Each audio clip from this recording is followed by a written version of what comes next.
자, 건군 75주년 국군의 날을 앞두고요. 오늘 관련 행사가 오전과 오후로 나눠서 열렸습니다. 우선 그 오전, 오후의 그 행사 영상부터 확인해 보겠습니다.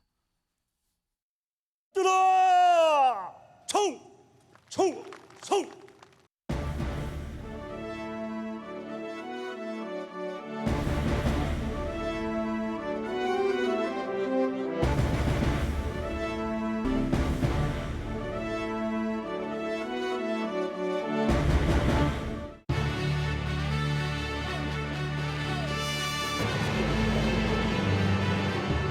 우리 국민과 함께 국군 장병을 믿고 여러분을 언제나 응원하겠습니다. 감사합니다.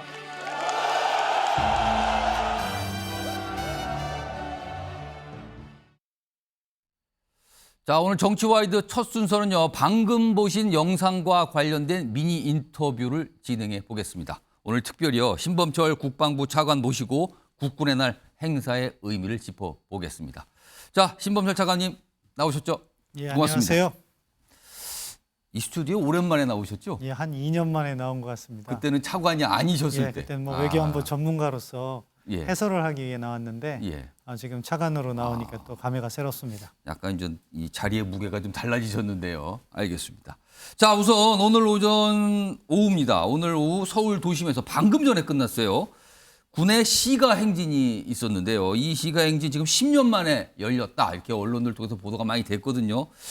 우선 10년 만에 이 행사, 시가 행진 행사가 재개된 이유는 어디 있습니까? 뭐 기본적으로 우리 힘에 의한 평화라는 예. 윤석열 정부의 국방 정책을 가장 잘 보여줄 수 있는 행사라고 생각했습니다. 왜냐하면 이것이 뭐 건군 75주년, 예. 그리고 올해 같은 경우에는 한미동맹 70주년의 의미가 있기 때문에 이것을 국군의 날을 기념하면서 어떻게 보여줄 것인가. 그래서 우리가 우리 힘으로 우리를 지킨다 하는 예. 힘에 의한 평화를 보여주기 위해서 이런 시가 행진까지도 기획했습니다. 그럼 일단 북한을 향해서 봐라. 약간 이런 의미가 강하게 있는 겁니까, 지금요? 뭐 사실은 뭐 북한을 향해서 메시지를 전하기보다는 우리 스스로 우리 예. 국민들께 또 우리 군의 생일과 같은 날이기 때문에 예. 그것을 목적으로 했는데 예. 저희 행사장에서 이 전반적으로 행사가 오전에 끝난 다음에 예. 라카메라 주한미군 사령관이 그 이야기를 하더라고요. 북한의 김정은 이걸 봤어야 되는데 그래서 제가 아마 봤을 거라고 얘기했습니다. 봤겠죠, 아마도요.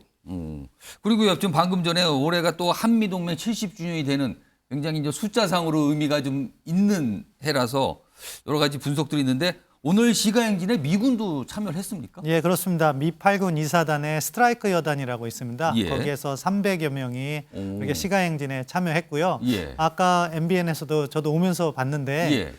그 미군이 행군을 할 때는 우리 국군처럼 팔을 높게 들지 않고 자연스럽게 걷잖아요. 그러네, 미군들은 그렇게 높이 들거나 그러지 예. 않는 것 같아요. 그것처럼 각 나라의 군마다 아. 이런 제병 행사의 그런 형식이 다르다. 예. 그런 것도 잘 보여줬는데요. 아무튼 미군이 최초로 이렇게 참여했어요. 오. 과거의 시가행진에 미군의 의장대나 군악대가 온 적은 있어요. 그러나 실제 투입이 가능한 군대가 들어온 행진에 것은 참여한 건 처음입니다. 처음이다. 예, 그만큼 미국에서도 오. 한미동맹 70주년의 의미를 예. 담아서 이렇게 성의를 표시한 것으로 생각합니다. 지금 아까 방금 전에 뭐 각 나라별로 제식도 다르고 해서 미군의 모습과 우리의 모습 조금 다르다 했는데 제작진이요, 지금 그 미군 행진하는 모습 있으면 그 내용 좀 찾아서 좀 흘려주시기 바랍니다. 지금 보시면 예, 미군 오늘 스트라이커 부대가 행진하는 모습을 아마 좀 시간이 걸릴 것 같은데 중간에 좀 찾아서 보여주세요. 그리고 앞서서 오늘 오전에 성남공항에서는요, 국군의 날 기념식이, 이건 정식 기념식이에요. 예, 이게 예. 열렸는데 사실은 비가 와서 조금 이게 취소가 된 행사가 있잖아요. 오늘 뭐 어떤 내용이 원래 보여지기로 했었는데 취소가 된 겁니까? 예, 오늘? 사실은 공군 전력이 오늘 예. 준비가 잘 돼 있었습니다. 회전익과 고정익, 그리고 뭐 회전익이라고 하면 아파치 헬기 같은 거고 고정익 예. 같은 경우에는 저희가 새로 개발한 KF-21 이것이 직접 성남공항까지 날아오기로 했고요. 그 뒤에 우리의 최첨단 전투기라고 할 수 있는 F-35 예. 이런 것들이 다 준비가 됐어요. 근데? 근데 그게 이제 기상 악화로 인해서 아무래도 구름이 낀 상황에서 잘못하면 사고가 날 수 있기 때문에 그럴 수 있죠. 안전 문제를 더 중시했습니다. 동시에 고공 낙하도 사실은 그런 행사의 하이라이트인데 사실은 그게 굉장히 좀 예, 뭐랄까요? 멋있습니다. 행사 예. 오신 분들이 좀 이렇게 반기면서 보는 장면이죠. 예, 그래서 너무 안타깝습니다. 저희가 예행 연습을 지난주에 했는데 예. 장관님께서도 직접 참여해서 보고 오셨는데 아. 너무 준비가 이번에 잘 됐다 하셨는데 예. 기상이 안 떨어졌는데 좀 아쉽고 저희가 더 잘 준비해서 예. 5년 뒤에는 더 멋있는 모습 보여드려야죠. 그러니까 공군 전투기들의 공중 사열이 있을 예정이었는데 그게 취소가 된 거군요. 네. 아, 그러네요. 그렇다면 이게 사실 영상으로 가장 중요하게 보여준 장면인데 오늘 그게 좀 취소가 됐습니다. 근데요, 오늘 성남공항에 있었던 기념식도 그렇고요. 그다음에 오늘 도심에 있었던 시가 행진에서 굉장히 중요한 무기가 좀 공개가 됐다면서요. 이건 어떤 게 오늘 있었습니까? 아마 말씀하시는 취지가 LSAM이라고 예. 장거리 지대공 미사일이죠. 그것은 무엇이냐? 미사일 방어가 점점 더 중요한 의미를 가지잖아요. 예. 북한도 핵미사일을 계속해서 개발하고 있기 때문에. 근데 저희가 미국의 패트리엇이나 우리의 MSAM으로 해서 저고도를 방어를 하고 있습니다. 오. 그리고 미국의 사드 시스템이 고고도를 예. 방어하는데 40km에서 60km의 그 공간, 지상, 그 오. 공간을 커버할 수 있는 LSAM이라는 걸 저희가 자체 개발했어요. 그 우리나라 국산 무기입니까? 그렇죠. 오. 그렇기 때문에 의미가 있는데 오늘 최초로 선보였습니다. 그동안은 그런 게 있다라고만 알려졌고 모습 공개는 오늘 그렇죠. 처음입니까? 예, 이런 뭐 퍼레이드에서 또는 오. 행사에서 공개한 것은 이것이 처음인데요. 예. 그만큼 저희가 사실은 뭐 저희가 과학기술 강군을 건설하겠다 예. 여러 차례 강조를 하고 있는데 예. 그런 부분이 이제 뒷받침돼서 오. 이제 지대공 미사일도 개발하고 예. 그밖에 또 새로운 무기 체계라고 하면은 무인 수상함. 그러니까 오. 배인데 사람이 사람이 타지 탑승하지 않는 않는 거예요. 아, 무인기의 그렇죠. 바다의 해상 예, 버전이군요. 그러니까 그러면. 예. 그렇기 때문에 이제 어떻게 보면 초계함이나 이런 거에서 예. 조정을 하면서 무인 수상함을 갖다가 저희가 전개를 하고 작전도 할 수 있는 그런 걸 갖추고 있는데 그것도 공개됐고요. 무인 잠수정도 공개가 됐습니다. 아, 무인 잠수정. 이제 사람이 안 타는 잠수정이 아. 만들어지는 거죠. 워낙 기술이 발달하다 보니까 예. 그리고 잘 아시는 것처럼 무인 정찰기 이러한 것들이 다 공개가 됐고 예. 오늘 국군의 날 아침에 오전에 행사할 때도 많은 방청객들께서 계셨는데 예. 그런 거 보고 정말 열렬히 환호해 주시더라고요. 아마 북한이 오늘 공개된 영상을 확보해서 분석하지 않을까요? 북한도요? 예, 뭐 북한 분석하리라고 생각하는데요. 예. 북한의 분석력보다 훨씬 더 빠른 속도로 저희가 과학기술 강군 만들어 나가야죠. 알겠습니다. 자, 그리고요. 다음 영상이 하나 준비됐는데요. 오늘 윤석열 대통령 이 국군의 날 기념사가 있는데 그중에서 중요한 대목, 굉장히 강조를 뒀던 대목을 좀 영상으로 준비했습니다. 들어보시죠. 북한 정권은 핵무기가 자신의 안위를 지켜주지 못한다는 사실을 분명히 알아야 합니다. 북한이 핵을 사용할 경우 한미 동맹의 압도적 대응을 통해 북한 정권을 종식시킬 것입니다. 자, 신청하님. 그러니까 북한이 만약에 핵을 사용할 경우는 정권이 종식될 걸 각오하라. 오늘 경고를 강력히 한 거거든요. 이거 역시 힘의 우위에 대한 자신감 표현일까요? 그렇죠. 지금 윤석열 정부에서 추진하고 있는 삼축 체계의 예. 요체를 말씀하신 거예요. 북한은 핵무기, 대량 살상 무기를 통해서 우리를 예. 위협하면서 무차별적인 인명 살상을 시도할 수 있잖아요. 그런데 우리는 국제 규범을 준수하기 때문에 그런 대량 살상 무기 개발을 자제하고 있습니다. 그 대신에 만약에 북한이 그런 대량 살상 예. 무기를 사용한다면 적어도 북한군의 수뇌부는 제거할 수 있다. 그런 능력을 우리가 가지고 있기 때문에 예. 함부로 핵을 사용하지 못하게 만드는 것이 이 삼축 체계 전략의 요체인데 예. 바로 그 부분을 지적해 주신 거라고 봅니다. 정권 종식을 각오하라 이거군요. 그리고요, 우리 또 다른 관심사가 지금요, 북한과 러시아가 지금 모종의 무기 거래를 하는 거 아닌가, 우린 좀 걱정을 하면서 보고 있거든요. 그런데요, 이번 추석 연휴 기간 동안 러시아 외교 차관이 우리나라를 찾습니다. 방문한다 그래요?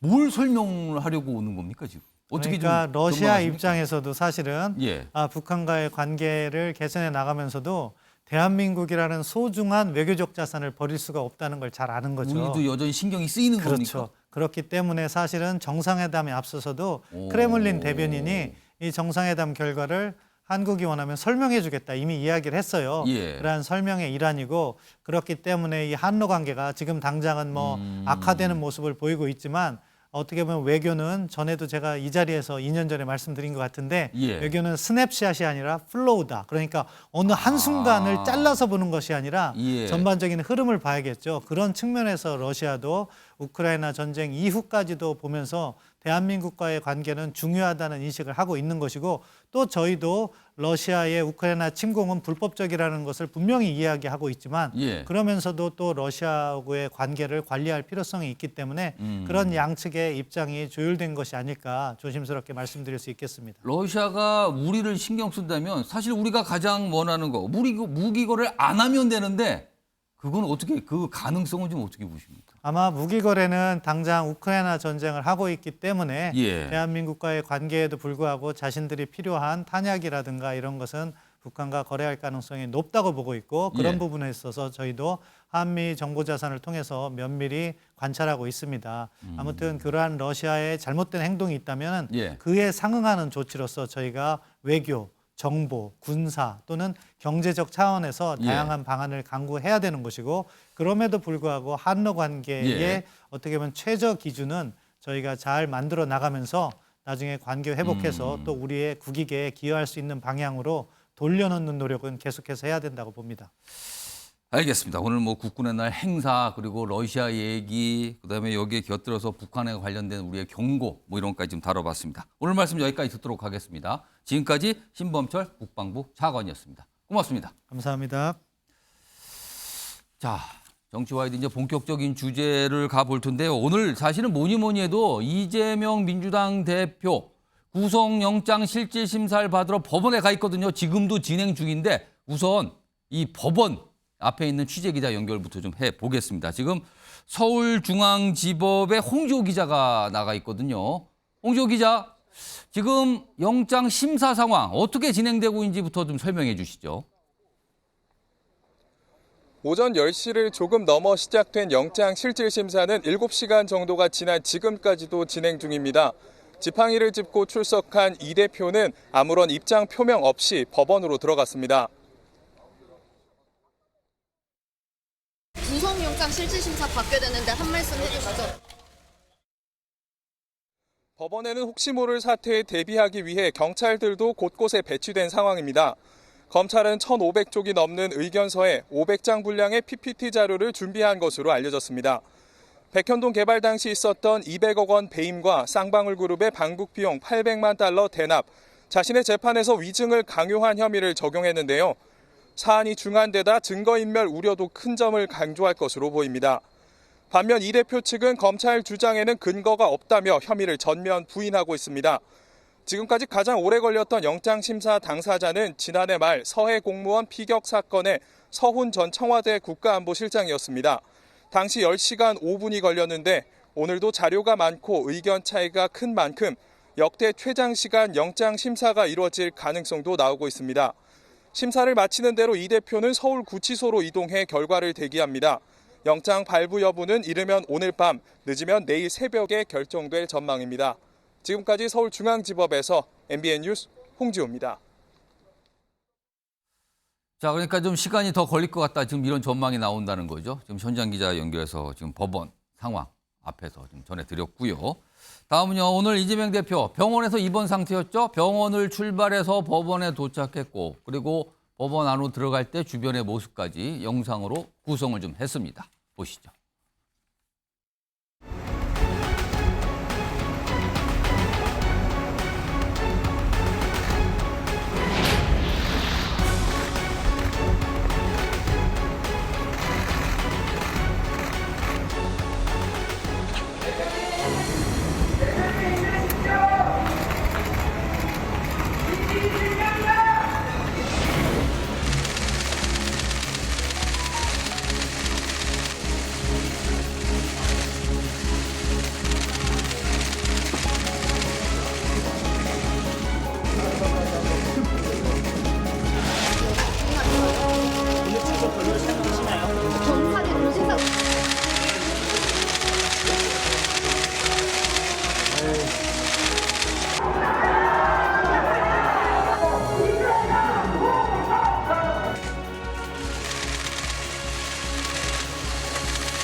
자, 지금 영상 오늘 모습이었어요. 이게 뭐 불과 몇 시간 안 된 영상까지 다 포함이 돼 있었는데 아마 시청자 여러분께서 정치 뉴스를 좀 눈여겨보신 분들은 오늘 이재명 대표의 모습이 얼마 전에 검찰의 조사를 받으러 나갈 때 모습과는 좀 다르다. 물론 단식한 사항이 다르지만 당시와 오늘 모습에 약간 차이가 있거든요. 그 모습을 좀 비교하는 영상을 따로 화면으로 좀 준비했는데요. 내용 좀 보겠습니다. 두 번째 검찰 출석인데 오늘은 대북 송금에 제가 관련이 있다는 증거를 제시하는지 한번 보겠습니다. 이 조폭 불법 사채업자 출신의 부패 기업과 함께 100억이나 되는 거금을 북한에 대신 내주라고 하는 그런 중대 범죄를 저지를 만큼 제가 어리석지 않습니다. 구속영장 실질심사 받게 되는데 한 말씀 해주시죠. 증거 인멸을 교사했다는 혐의에 대해 어떻게 방어하실 건가요? 민주당 측 인사가 이화영 부지사에게 진술 번복 요청했다고 하는데 알고 계셨나요?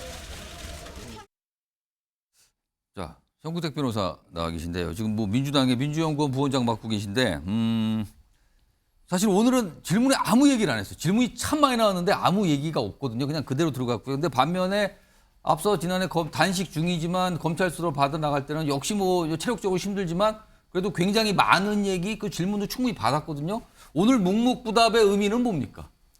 일단은 지난번 아마 단식 중이긴 했지만 그래도 그때는 좀 기운이 있었던 것 같고요. 그다음에 이제 쌍방울 사건에 대해서는 말이 안 된다. 이게 기본적으로 뭐 북한에 돈 줬다는 근거도 없고, 그다음에 뭐 제3자 뇌물이라 그러는데 경기도가 권한도 없고, 그다음에 사실은 뭐 그다음에 지금 백현동 사건 같은 경우에도 실제 손해가 났다는 게 아니라 이렇게 성남도시공사가 참여했으면 손해가 났을 것이다. 그러니까 이득 벌었을 것이다 200억만큼 그런 것에 대해 소명을 하는 거였습니다. 그나마 아마 쌍방울 사건이었으니까 쌍방울 대했을 것 같은데 오늘 사실 증거 오늘 영장 심사에서는 뭐 모든 언론이 보다듯이 범죄 혐의 소명도 중요하지만 증거 인멸 이 부분이 중요하거든요. 근데 이 부분에 대해서는 제가 보기에는 아마 뭐 구체적으로 얘기하기보다는 이제 법정에서 아마 다투는 게 더 낫지 않냐 이렇게 보는 것 같습니다. 딱히 이거는 오늘은 약간 좀 관점이 달라졌고 그러니까 초점이 달라졌기 때문에 오늘은 굳이 그거에 대해서 일일이 다 설명하는 수사에서는 사실은 검찰이 우리 쌍방울 사건 아시겠지만 실제 수사 들어가면 언론에서 나온 것보다도 더 내용이 없습니다. 실제로 그거를 제시를 잘 안 하거든요. 그러니까 수사는 어느 정도 좀 언론의 영향이라든지 이걸 좀 받는데 또 판사들 같은 경우에는 대외적으로 나가서 뭔가 공표를 하거나 입장을 밝히는 걸 그렇게 좋아하지는 않습니다. 대부분 그래서 변호사들도 뭐 이렇게 재판받고 이럴 때는 가능하면 언론에 뭔가 이제 발표하거나 이런 거를 조금 말리는 편이거든요. 그런 부분도 좀 있는 것 같습니다. 자, 정미경 전 국민의힘 최고위원 옛날에 뭐 검사 시절에 이제 수사도 해보셨는데 오늘 이재명 대표가 오늘은 묵묵부담한 거는 이거 어떤 의미로 보십니까? 그 본인이 가장 피하고 싶었던 날일 거예요 오늘. 예, 오죽하면 사실 뭐 단식을 통해서 막아보려고 했는데 잘 안 됐죠. 그 검찰 출석을 해서 사실 조사를 몇 번 받았잖아요, 2번인가. 그러면 그 검사들의 질문을 받게 되는 거잖아요. 그럼 대충 검찰이 어느 정도 증거를 갖고 있구나라는 거를 제일 잘 아는 사람이 지금 이재명 대표예요. 그렇기 때문에 묵묵부답이라는 건 결과적으로 뭐냐면 내용을 많이 알고 있고 오늘 어떤 일이 벌어질지도 알고 있고 과연 판사가 영장을 발부할 수 있겠구나라는 생각을 아마 이재명 대표 스스로 하고 있기 때문에 아마 그 몸속에 그런 게 다 느껴지니까 뭐 굳이 여기서 무슨 말을 한다고 되지 않으니까 그냥 묵묵부답한 것 같습니다. 일단 뭐 여러 가지 본인만 알겠죠. 질문을 굉장히 많이 받았는데 한마디도 안 했거든요. 그래서 오늘도 그 점이 일단 좀 주목을 좀 받았고요. 다음은 화면으로 보겠는데요. 이게 지난 금요일서부터 민주당에서 굉장히 대대적으로 준비했죠. 탄원서 얘기입니다. 여기 보시면 민주당이 탄원서를 제출했어요. 법원에. 무려 89만여 장입니다. 그러니까 90만 장 가까이 돼요. 일단 국회의원 탄원서가 있고요. 그다음에 중앙당 차원, 시민단체, 그다음에 뭐 당직자, 뭐 보좌진 등등등 여러 구분. 그리고 전직 국회의장. 이렇게 탄원서 종류가 있는데 근데요. 일단 이 탄원서 관련해서 일단 양이 뭐 어마어마합니다. 지금요. 일단. 그래서 이에 관련해서 이게 과연 어떤 영향을 줄까 안 줄까 뭐 이런 얘기도 많거든요. 우선 여야에서 이 탄원서 관련해서 좀 얘기를 꺼내신 분들이 있습니다. 그 목소리부터 좀 들어보겠습니다. 안 좋습니다. 판사 입장에서는 그게 그렇게 가볍게 생각되지는 않죠. 또 그런 목적으로 탄원서 제출하는 거 아닙니까? 물론 뭐 호소하는 측면도 있겠지만 그러나 특히 사회적 약자에 대해서 탄원서를 우리가 제출하는 것이 아니고 제1당의 당대표에 대한 유력 정치인에 대한 탄원서를 제출을 하는 것인 만큼 담당하는 판사 입장에서는 상당한 심리적 압박이 있을 것이 능히 짐작이 된다고 생각합니다. 영향을 거의 안 주죠. 뭐 그런 논리라고 하면은 뭐 저도 형사재판도 해봤습니다만 탄원서 많이 내는 피고인들을 다 석방하나요? 그렇지 않습니다. 이건 가정적인 겁니다만 뭐 예를 들어서 이재명 대표가 오늘 영장 청구 사실을 뭐 일부 시인을 한다면 그러면 오히려 정말 많은 양의 탄원서보다는 더욱더 영장 뭐 기각에 도움이 되는 뭐 이러한 상황이 될 수도 있다고 생각합니다. 자, 최인영 변호사. 굉장히 짧은 기간에 엄청난 양의 탄원서가 모아져서 제출이 됐는데 이거요. 이렇게 많은 양의 탄원서가 제출됐다는 거는 이걸 어떻게 좀 봐야 됩니까? 근데 이것이 재판에 얼마나 도움이 될 것인가 이게 핵심 아니겠습니까? 우리가 여기 법조인들 많습니다만 무익한 것을 넘어서 유해할 수 있다 이렇게 말씀을 드리겠습니다. 오히려 더 불리하게 작용할 수 있다고까지 보시는 거예요? 왜냐하면은 이와 같은 것은 재판부에 대한 정치적 압박, 이른바 사법권 침해로 평가될 가능성이 상당히 높습니다. 그렇기 때문에 제가 아는 일부 영장 전담 재판장 하셨던 분들은 TV나 신문 아예 안 본다 하는 그런 분들도 있을 만큼 어떻게 보면 일체의 외부의 어떤 그런 선입견을 끊고 본인이 재판 기록을 통해서 판단하겠다라고 하는데 과연 이것을 제대로 재판부가 볼 수 있을지도 의문입니다만 이런 내용이 왜 유해할 수 있냐, 해가 될 수 있냐 하면은 증거인멸을 하면서 조직적으로 이런 식으로 했지 않을까 하는 그런 어떤 심리적인 어떤 예단을 가질 수가 있는데 마치 그것은 사실 어제 인터뷰를 봤을 때 이화영 경기부지사의 부인인 배모 씨가 어제 오후에 남편과 관련돼서 인터뷰를 하려고 하다가 그걸 취소를 했단 말이에요. 뭔가 본인이 발표하겠다라고 얘기했는데 취소가 됐죠. 취소를 했죠. 그게 왜겠습니까? 오히려 그와 같은 본인의 행동이 남편을 넘어서 이재명 대표한테 불이익하게 될 수도 있다는 내부적 판단이 있었다라는 점, 그 연장선상에 봤을 때 이와 같은 것은 그 내용도 보면은 단순히 압박을 넘어서 만약에 구속영장을 발부하면 국회가 마비될 것이다 라고 해서 마치 재판부에 대한 정치적 압박을 넘어서 재판부를 협박하는 것이 아니냐 이런 심리적인 어떤 생각을 가질 수 있다는 점에서 무익한 것을 넘어서 오히려 유해한 민주당이 이재명 대표를 도우려고 하다가 오히려 해로움을 끼치는 것이 아닌가 하는 걱정이 앞서는 것이 아닌가 생각합니다. 오늘 영장 담당 판사도 이 89만 장이나 제출되는 걸 알고 있지 않겠습니까? 내용을 알 수도 있지만 재판부에서 이것을 어떻게 재판부에 넣을지 이걸 증거로 넣을지 사건 번호를 놓고 어떻게 넣을지 지금 어떻게 보면 서류 자체가 1000장이 넘고 검사가 그리고 피의자 지금 이재명 대표 측도 적지 않은 서류를 내는데 수백 장이라고 알려져 있어요. 그거 읽기도 바쁜데 이걸 읽겠습니까? 결국 샘플로 된 거 한두 개를 보는데 뒤에 있는 연명보다는 그 내용을 읽을 것인데 그 내용이 재판부가 봤을 때 정말 황당한 내용이다라고 밖에 볼 수가 없을 것 같습니다. 자, 전재수 의원님도 좀 최근에 민주당에서 이제 탄원서 제출 대상에 현역 의원이니까 올라가셨잖아요. 탄원서 제출하셨어요? 그렇습니다. 쓰셨군요. 이걸 가지고 참 얘기가 많아요. 너무 어마어마한 양을 굉장히 짧은 시간에 모아서 제출을 한 거거든요. 그래서 이걸 보고 이게 무슨 사항일까 여러 가지 해석들을 하고 있어요. 또 이걸 가지고 어떻게 봐야 됩니까? 이거? 일단은 국회의원들이 통상적으로 탄원서를 되게 많이 씁니다. 예를 들면은 저도 굉장히 많이 쓰는 편인데 제 지역구에 지역 주민들의 억울한 일이 있어서 재판을 받거나 이렇게 할 때 저에게 탄원서를 써달라는 요구를 많이 합니다. 요청을 좀 하시는군요. 그래서 통상적으로 국회의원들이 일상적으로 탄원서를 많이 냅니다. 뿐만 아니고 동료 의원들에게 또 그런 일이 있었을 때 탄원서를 냅니다. 근데 저희들이 이렇게 탄원서를 낼 때 이게 판사를 압박해가지고 우리가 원하는 결과를 이끌어낼 수 있다. 이렇게 생각지 않습니다. 그렇게 생각은 안다. 대한민국 판사들이요. 양심에 따라서 재판을 하는 것이지 판결 내리는 것이지 무슨 100만 장 모아왔다, 1000만 장 모아왔다 그래가지고 그것을 정치적 압박으로 느껴가지고 판사들이 원래 해야 될 결정과 완전히 다른 그런 결정, 그런 판결을 할 것이다라고 생각하는 그 전제 자체가 사법부를 어떻게 보면 모욕하는 것일 수도 있고 개개가 독립적으로 재판을 하고 판결을 하는 판사분들에게는 상당히 이게 모욕적으로 들릴 수가 있는 겁니다. 그렇기 때문에 정치적 압박이 가능하다라는 전제 자체가 잘못된 것이고 그리고 또 한 가지 말씀드리고 싶은 것은 이것은 정치적 해석을 넘어서서 이것은 인지상정 측면에서 봐주실 필요가 있습니다. 왜냐하면 당의 대표가 지금 구속영장 실질심사를 받고 있는 거 아니에요. 그러면은 당이 할 수 있는 가능한 한 모든 일을 다 하는 것이죠. 그것이 당연한 거 아니겠습니까? 그런 차원에서 우리가 이게 정치적 압박해가지고 우리가 원하는 결과를 이뤄낼 수 있었다라고 생각을 했다면 100만 장이 아니고 1000만 장 받았겠죠. 그리고 이것은 압박이 아니고 호소를 드리는 겁니다. 이렇게 말씀을 드리겠습니다. 제가 전재수님께 추가로 하나 질문 드리면 아까 그 화면 좀 다시 볼까요? 탄원서 관련하면. 사실은 의원분, 민주당 현역 의원들만 좀 한정해서 보면은 지금 이재명 대표를 뺀 167명이 계신데 그중에서 다 참여하고 6명이 탄원서 제출을 안 했다고 그래요. 근데 그걸 가지고도 정청래 최고위원은 명단 공개하겠다고 예고했거든요. 혹시 이분들 뭔가 불이익 가는 거 아닙니까? 그렇게 하실 필요가 없고요. 그렇게 해서 또 다른 분란으로 또 커지는 것은 당에 별로 도움이 될 것 같지 않습니다.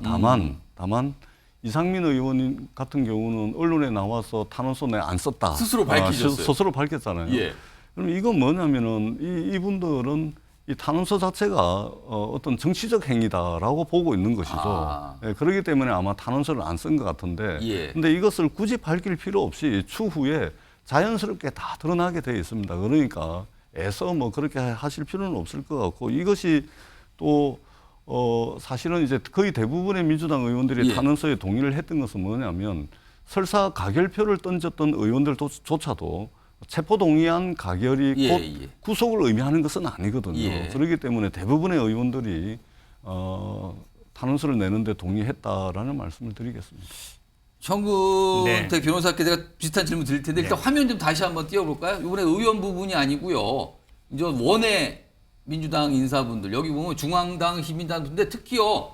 민주당 당직자 중에서 일부가 200명이 넘는데 좀 한 30여 명 정도가 빠졌고요. 근데 보좌진은 사실 절반도 안 돼요. 이 탄원서 제출하는 분들이요.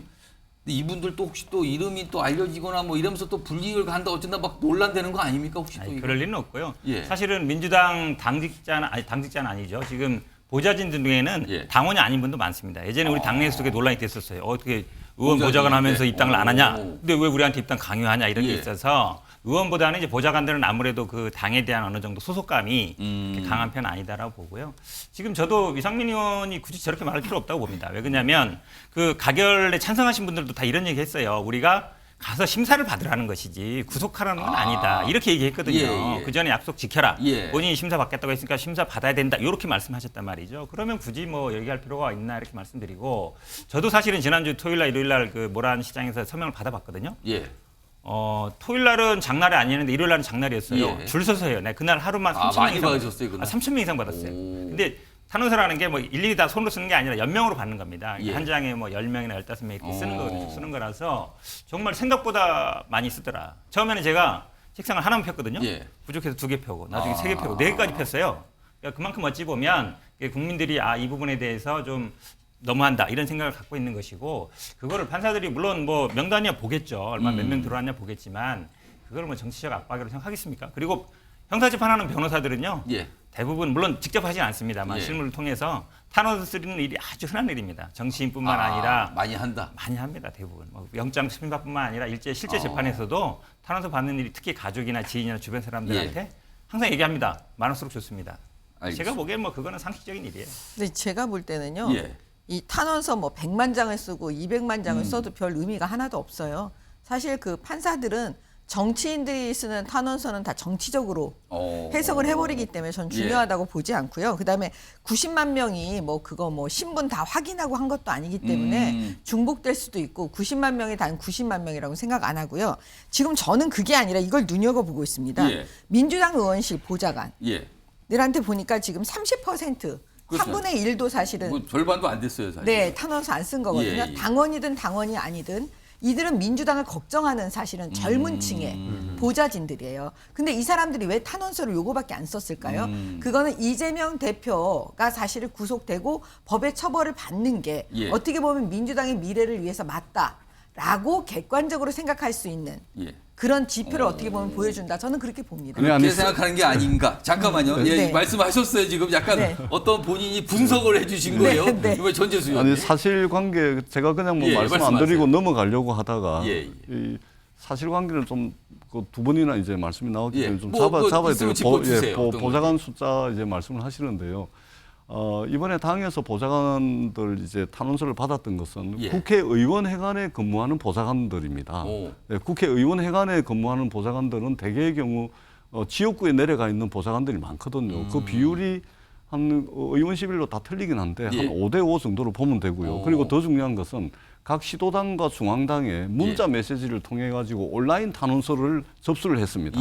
문자 메시지를 받고서 온라인 탄원서에 링크를 열어서 거기에 바로 한 보좌진들이 많기 때문에 지금 그 원내에서 이제 중앙당에서 접수한 보좌진 숫자와 숫자가 30%라 그러는데 실은 그렇지가 않습니다. 조금 실질적으로 다를 수 그러니까 있다. 거의 대부분이 했다라고 보시면 알겠습니다. 됩니다. 이것도 뭐 사실은 추가적으로 확인을 해봐야 되는데 일단 숫자가 전원이 아니다, 빠진 분이 있다, 뭐 약간 이런 취지로 이제 보도가 좀 되고 있어서 네 분께 좀 해석을 한번 맡겨봤습니다. 자, 일단 오늘 상황이 이렇습니다. 근데 가장 중요한 거는 그리고 많은 분들이 가장 관심을 갖고 있는 거는 구속이냐 기각이냐 이거잖아요. 지금 아직 모르는 거예요. 지금 진행 중이거든요. 지금요. 자, 그럼요. 이와 관련해서 앞서서 이재명 대표가 얘기를 했고요. 어떻게 보면 당사자랄까요? 아닐까요? 한동훈 장관도 관련된 얘기를 좀 꺼내놓은 게 있습니다. 들어보겠습니다. 결국 사필 규정입니다. 잠시 억압하고 왜곡 조작할 수 있겠지만 오래가지 못한다. 이 말씀 드립니다. 마지막으로 체포 동의의 필요성에 대해서 말씀드리겠습니다. 허위 증거 작출 등의 대응 방식도 매우 유사하며 이러한 갖가지 사법 방해 행위들의 최대 수혜자는 이재명 의원이었습니다. 네. 화면 좀 보겠습니다. 지금 이 심사가 이루어지고 있는 법정, 이게 이 서울중앙지법의 321호 법정이라 그래요. 이게 제일 큰 요 심사라는 법정인데 여기 보면 오늘 대충 이런 모습일 거라고 지금 보입니다. 지금 가운데 이재명 대표 앉아 있고요, 판사 있고 양쪽으로 나눠서 이런 모습일 거라고요. 다음 좀 보겠습니다. 근데 이 법정이요, 321호 법정 여기에 대부분 물론 꼭 여기서만 하는 건 아니지만 주로 많이 하잖아요. 근데 지금까지 보니까 이 법정을 통해서 구속이 되거나 기각이 됐던 인물들이 참 많네요. 박근혜 전 대통령, 우병우 전 수석, 양승태 전 대법원장, 이재용 삼성전자 회장 등등등등 쭉 이렇게 있습니다. 여기 거쳐가신 분들이라는 거죠. 하나 더 보죠. 그리고요, 오늘 이재명 대표가 단식을 중단했잖아요. 점심을 미음으로 했고요. 휴식을 좀 취한 뒤 다시 오후에 이 심사를 받고 있다. 그 오전 오후가 약간 사안이 다른 걸 갖고 지금 하고 있네요. 지금 오후가 사실 위증교사 부분이 오후에 지금 다뤄지고 있다고 합니다. 자, 요 내용 좀 다뤄보죠. 주인영 변호사. 일단 지금까지 영장심사가 제일 긴 게 10시간이 넘는 사안이 있었다고 그러는데 오늘 이게 최장으로 갈 수 있다는데 혹시 이거 자정 넘겨서 결과가 나와야 된다고 봐야 되는 상황입니까? 물리적으로 심리 자체는 8시를 넘을 가능성이 좀 현재로서는 좀 보이는 것 같습니다. 8시가 넘는다. 예, 그게 무슨 말이냐면 지난번 같은 경우에는 서훈 국정원장의 어떤 대북 어떻게 보면은 사람을 넘겨보내는 그 분과 관련해서 구속영장 실질 심사를 할 때 10시간 5분 정도라고 얘기를 하죠. 그 8시를 훨씬 넘었다라고 하는데 실질적으로 오늘 같은 경우에는 이재명 대표가 정해진 10시보다 조금 더 넘어서 도착했습니다. 그렇기 때문에 전체적인 어떤 그 스케줄 자체가 뒤로 밀렸던 그러니까 그런 부분이 휴식 시간도 있고요. 조금 길었던 것 그렇죠. 같죠. 그리고 그런 부분은 이제 오후에 오히려 오전 것도 보면은 이제 우리가 그 백현동 그 배임 사건, 그게 거의 3시간 가까이 됐다라고 한다고 하면은 뒤에 있는 것 같은 경우에는 전에 보면은 중앙지검에서 백현동을 했고 또 이제 그 수원지검에서 쌍방울 대북 송금 그리고 외국환 거래법 위반 이 부분을 했는데 쌍방울에서 그러니까 수원지검에서 준비했는 서면이 중앙지검 서면보다 많습니다. 프레젠테이션 내용도 훨씬 많습니다. 그렇기 때문에 오전에 거의 3시간 정도 했다고 하면은 오후에 검찰과 했던 부분이 더 공방이 길어질 수밖에 없는 것이죠. 그렇다고 하면은 아마 대한민국 이 건국 이래 어떻게 보면 정부 수립 이래 가장 긴 그 영장실질심사가 될 가능성이 높다. 그렇게 될 경우에는 오늘 중에는 안 나온다라고 봐야 됩니까? 그렇죠. 그때 어떻게 됐냐 하면은 실질심사에 있는 결과가 그 다음 날 새벽 4시 50분 거의 5시 무렵에 나왔습니다. 이번 같은 경우에 그렇게 될 가능성도 현실적으로 좀 높은데요. 새벽이나 아니면 더 늦으면 아침이나 돼야 나올 수도 있다. 그런데 현실적으로 그 서류가 많다는 점에서는 굉장히 늦지만 대신에 좀 더 빨리 훨씬 더 빨리 나올 가능성도 높습니다. 왜냐? 검찰이 지금 얘기를 하는 것처럼 객관적 증거가 명백할 경우에는 그러면 그 이후에는 뭐 기록을 통해서 범죄 혐의에 대한 소명이 이거 있냐 없냐 이 고민을 훌쩍 넘어서 구속을 해야 될 필요성 그 부분만 심리를 하기 때문에 의외로 더 빨리 나올 수. 결국 심리 자체는 양쪽의 얘기를 길게 들어주지만 판단은 생각보다 빨리 나올 가능성이 있다. 왜냐하면은 적어도 제가 봤을 때는 증거가 상당 부분 이게 밝혀져 있고 거기다가 단순 부인 전략하지 않습니까? 나는 관계없고 모든 밑에 사람이 했다. 이렇게 했을 경우에는 결국 양쪽을 말을 듣고 영장실질심사했을 때 재판장님은 뭐냐면은 직접 신문을 합니다. 그 신문을 했을 때에 단순 부인을 했다? 그랬을 경우에는 생각보다 빠른 시간 내에 영장 발부 여부가 결정될 가능성 저는 상당히 높게 평가를 합니다. 자, 최인정 변호사. 그리고 지금까지 알려지기는 오늘 구속 여부를 판가름하는 게 위증 교사 이 부분이 가장 중요하다고 알려져 있거든요. 그리고 검찰이 이와 관련해서 이른바 녹취 파일을 제출할 수 있다라는 얘기가 나오는데 확인이 좀 됩니까? 제출했습니까? 아직까지는 그 부분에 대해서 나오지 않고 있습니다. 시청자께서 아셔야 될 게 영장실질심사는 다른 재판하고 달리 비공개입니다.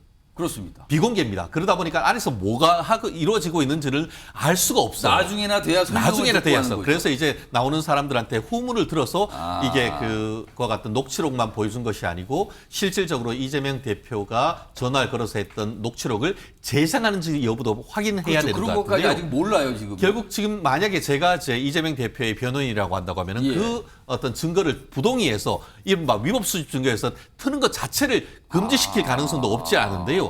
그런 부분에 대해서 공방이 있다 보면 더 늦어질 수는 있겠습니다만 그러겠네요. 적어도 지금 같은 경우에 영장실질심사에서는 증거 능력보다는 탄핵 증거인 것으로도 쓸 수 있는 부분이 있기 때문에 제가 어떤 실무적 경험에 비추었을 때는 이재명 대표의 육성이 이 법정에서 스피커를 통해서 나왔고 그와 같은 것이 이재명 대표에 대한 영장을 발부하는 여부에 상당 부분 심증 형성에 도움이 됐을 가능성이 있다고 봅니다. 그러니까요. 지금 아까 말씀드렸지만 이게 비공개란 말이에요. 지금 안에서 한참 하루 종일 하고 있지만 밖에서 기다리고 있는 정치권 관계자나 취재하는 기자들은요. 그냥 건물만 보고 있는 거예요. 지금요. 누가 나와서 좀 얘기 좀 했으면 좋겠다는 생각이지만 그러지 않은 상황이거든요. 그러니까 모릅니다. 아직은요. 그래서 시간이 좀 오래 걸릴 것이다 정도만 지금 생각하고 있는 상황입니다. 자, 그럼요. 지금부터는요. 가정을 좀 해보면서 그에 따른 시나리오를 좀 얘기해 보겠습니다. 그래서 화면 좀 보시죠. 자, 오늘 결과는 두 가지 중에 하나죠. 영장이 기각이 되거나 영장이 발부가 되거나 둘 중에 하나입니다.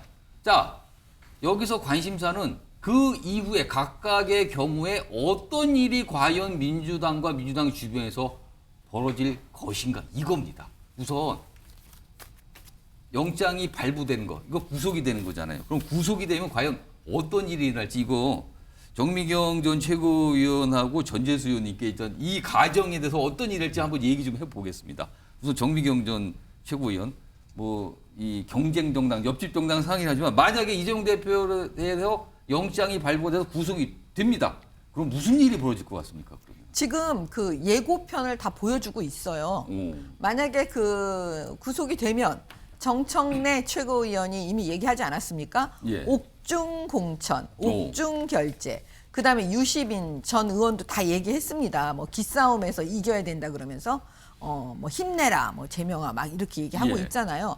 그리고 지금 현재 민주당을 장악하고 있는 분들이 친명계잖아요. 제가 볼 때는 이제는 정청래의 민주당으로 갈 가능성이 되게 높다. 정청래 민주당이요? 네, 왜냐하면 그 다음 이 이재명 대표가 없는 상황 속에서 이제 대리청정을 누가 해야 수석 되잖아요. 최고위원이니까. 네, 대리청정 할 사람이 누구냐는 거죠. 그다음에 그 이제 구치소에 왔다 갔다 하면서 누군가 이거는 이재명 대표의 뜻입니다. 딱 이제 와가지고 또 발표하고. 면회를 통해서 어떤 의견도 전달받고. 네, 제가 그 역할을 할 사람이 누군가 보니까 그게 정청래 최고위원인 것 같아요. 그래서 이제 그런 방식으로 하면서 더 가열차게 그 비명계를 탄압하겠죠. 색출하고 공천 안 준다 그러고. 그러면 결과적으로 또 그다음에 뭐냐면 당원들을 막 가입시킬 겁니다. 본인들이 원하는 사람들로. 예, 그다음에 이제 개딸들 뭐 어떻게 나오실지 뻔히 알잖아요. 그다음에 제가 볼 때는 그 당원 당규 왜 고치려고 하지 않았습니까? 그걸 또 고쳐서 또 어떤 작업을 또 한번 해보려고 하든지. 그러니까 이런 거죠. 만약에 옥중 공천이 잘 안 될 때를 대비해서 2단계 안도 만들 거라는 전 생각이 들어요. 예. 그래서 결과적으로 그 친명계가 이 공천권을 지금 장악하는 거. 지금 핵심은 아무리 뭐 이렇게 말하고 저도 저렇게 말해도 뭐 이러지만 핵심은 공천권입니다. 공천권을 과연 누가 가지고 갈 거냐. 이재명 대표와 그 중심에 있는 그 무리에 있는 그 친명계들이 그걸 놓치려고 하지 않기 때문에요. 아마 그게 핵심이라고 보입니다. 정미경 최고위원 지금 화면에 영장 발부시 벌어질 수 있는 일 시나리오에 그냥 추정입니다만 맨 마지막에 그러니까 이재명 대표를 포함한 지도부의 총사퇴와 비대위 전환 이거는 없을 걸로 보십니까? 아니 그거는 이제 비명계 쪽에서는 계속 저런 얘기를 하지요. 그런데 근데 그거는 뭐 빙산의 일각, 예, 태풍 속의 찻잔 뭐 이런 거 있잖아요. 그러니까 그거는 그냥 저는 제가 볼 땐 힘을 못 얻을 거고요. 그냥 주장만 나오고 그냥 사라질 네, 사라져 버릴 거고요. 심리적으로는 분당 상태가 이미 되어 있다고 해요. 그러면 그게 그 심리적 분당이 현실화될 것이냐. 이제 그것만 바라보는 게 이제 우리가 분석하는 사람 입장에서 그렇습니다.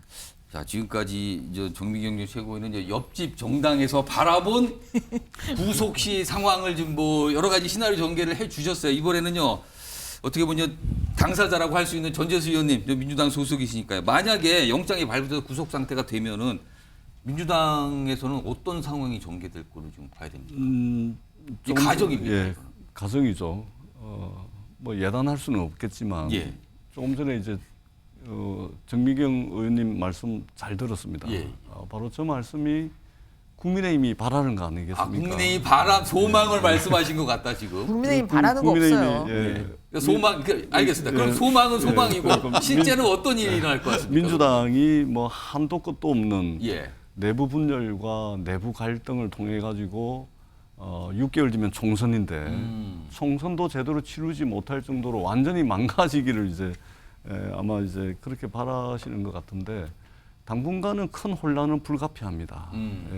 그런데 이 혼란이 이 막장으로 가기 위한 과정으로서의 혼란이 아니고 잘 수습해가지고 내년 총선 반드시 승리하는 그러면서 총선 승리로 가기 위한 불가피한 혼란으로 혼란 정도는 있을 거다. 그 혼란이 발생하는 이유는 이재명 대표의 거취를 놓고 혼란이 발생하겠다는 겁니까? 여러 가지 문제입니다. 지금 비명과 친명이 충돌하는 지점은 뭐냐면 딱 한마디로 이야기를 하자면 과연 이재명 대표 체제로 총선을 치룰 것이냐 말 것이냐 바로 이 지점이거든요. 그렇습니다. 그렇기 때문에 만약에 이제 구속이 됐을 경우에 그러면 당 대표직은 어떻게 할 거냐, 공천 문제는 어떻게 할 거냐, 또는 뭐 총선을 대비하는 당의 뭐 선대위 구성은 어떻게 할 거냐, 뭐 이런 것들이 이제 부수적으로 따라올 수밖에 없거든요.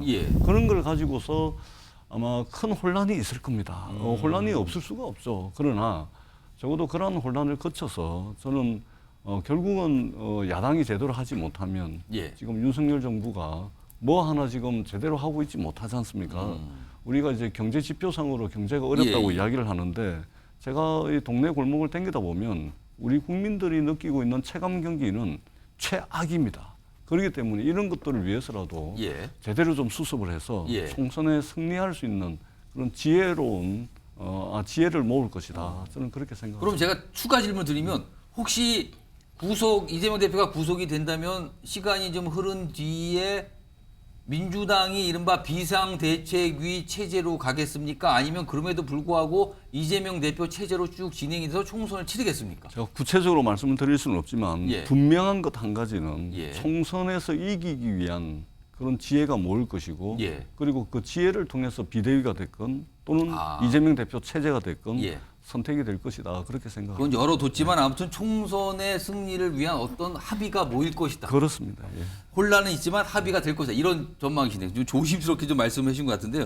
요 얘기 관련해서 요거 송구택 변호사한테도 좀 들어봐야겠는데 구속되면 어떤 일이 있을 것 같습니까? 가장 중요한 어떤 지금 체제의 변화가 생긴다 아니면 그렇지 않다 이런 게 항상 관심사거든요. 지금 어떤 일이 있을 것 같습니까? 체제에 당장 변화는 없을 것 같고요. 왜냐하면 사퇴하게 되면 임기가 8개월 이상 나면 전당대회를 해야 됩니다. 근데 전당대회가 이렇게 12월 전에 사퇴하면 전당대회를 해야 되는데 총선이 지금 얼마 안 남지 않았습니까? 전당대회 안 하고 비대위로 가는 방법도 있지 비대위로 갈 수는 있죠. 그런데 하지만 제가 보기에는 그 8개월 이상 남으면 전당대회를 하게 돼 있습니다. 기본적으로.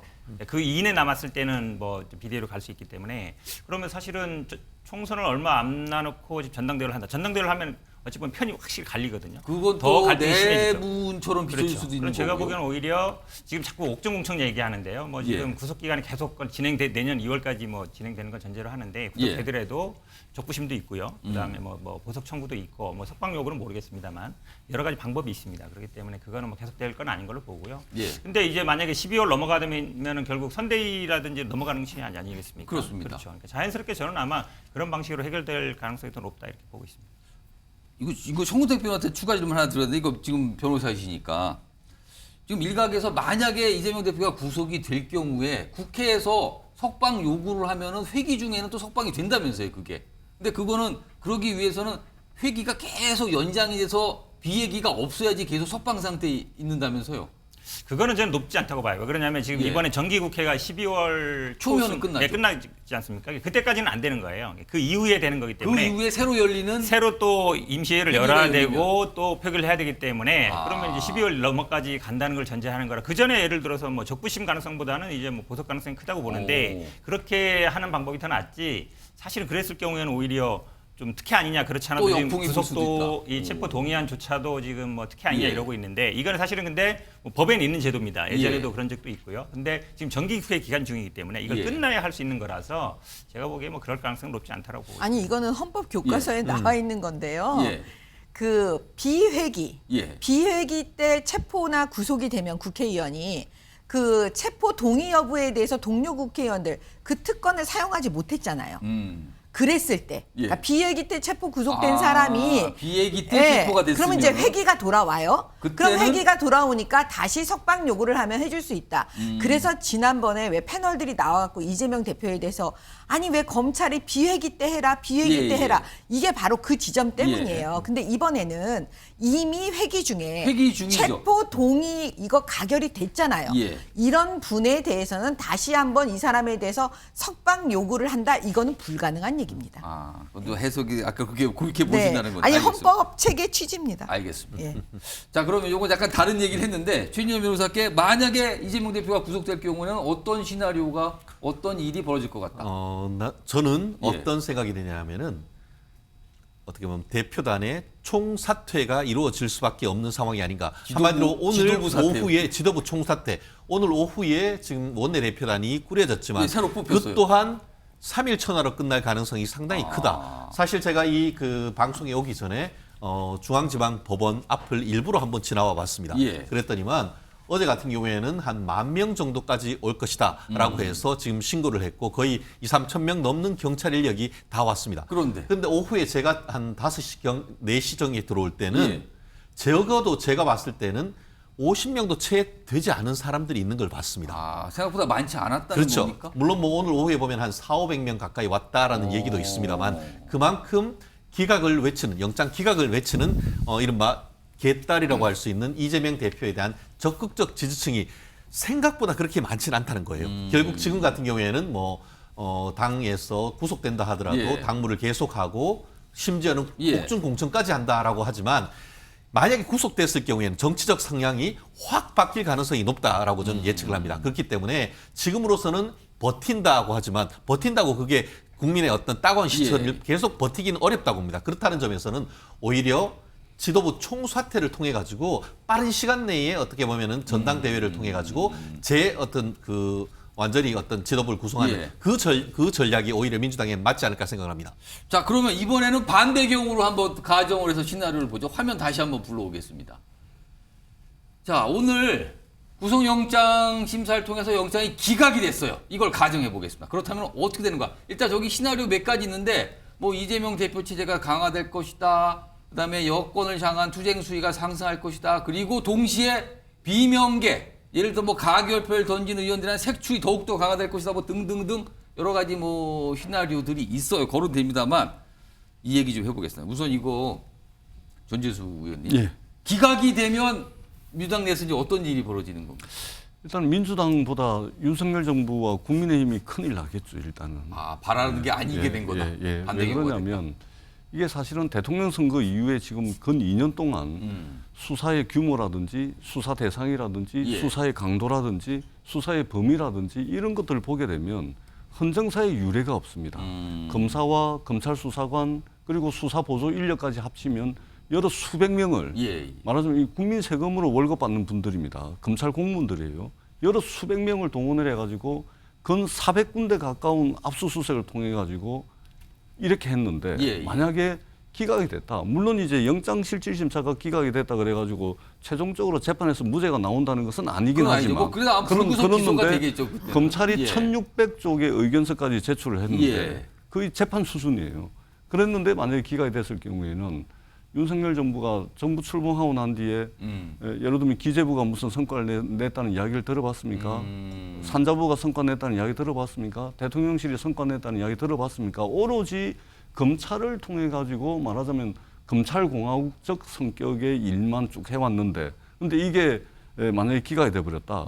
그러면 윤석열 정부 2년이 국민들로부터 냉정하게 평가를 받는 겁니다. 그러니까 큰일 나는 거예요. 그러니까 민주당 이 어떤 일이 벌어질 것이다 이것을 예상하는 것보다 오히려 집권 여당과 윤석열 정부가 정말로 심대한 타격을 받게 될 것이다라는 예상을 저희들이 쉽게 해볼 수 있겠다라는 말씀을 드리겠습니다. 정미경 전 최고위원은 만약에 기각이 됐어요.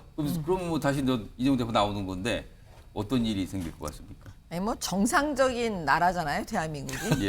그다음에 정상적인 다 판사들이 있기 때문에 일단은 기각되는 일은 거의 없습니다. 가정을 해보려고. 그래서 만약에 그렇게 가정을 한다면 그 나라가 너무 위험해질 것 같아요. 그게 왜 그러냐면 이제 이재명 대표는 신났겠죠. 공천권 이제 옥중 공천이 아니라 이제 그냥 공천을 막 하면서 할 수 있으니까 당 내를 더 친명화를 가속화시킬 거고 그다음 공천에서 완전히 다 칼질할 거고 그다음에 그건 뭐 예고편이니까요.